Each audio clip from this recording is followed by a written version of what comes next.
Hi, Taylor T. Carlson here, and UFO is at it again. We're actually getting some more reissues from these guys, and I'm glad to see that we actually got a reissue of something a little more obscure, but no less excellent. What I'm talking about today is the late 1990s live album, Werewolves of London. This was an album that UFO put out in the late 90s following the release of the reunion Walk on Water studio album. So it's a combination of tracks from that album as well as classics from the Michael Schenker era.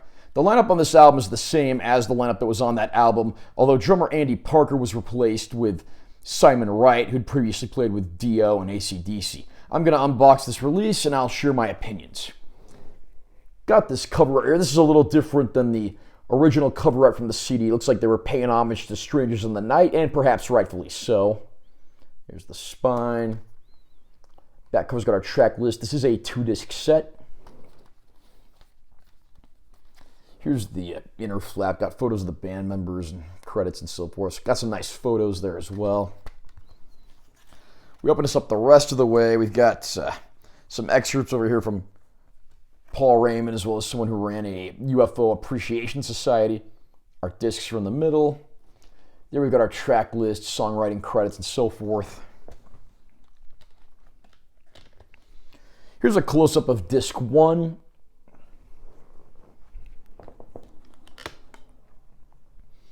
Here's a close-up of disc 2. And underneath where the discs were, we get some nice additional photos of the band there. When it comes to the UFO catalog, the definitive live release always has been and always will be Strangers in the Night. That's a classic for the ages, and it may very well be my favorite live album of all time.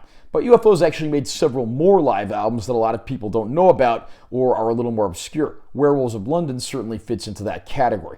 This is a fantastic performance, and it's not just some cash-in from a bunch of old fogies that ran out of talent.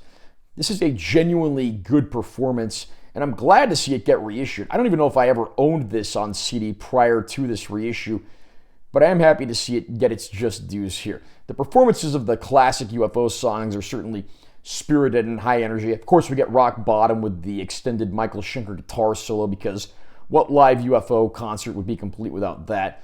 And then the songs from the then more recent album, Walk on Water, those actually sound very good, and they fit in right alongside the old classics, surprisingly. It's a shame that UFO nowadays never revisits those songs in concert, because they're actually quite good.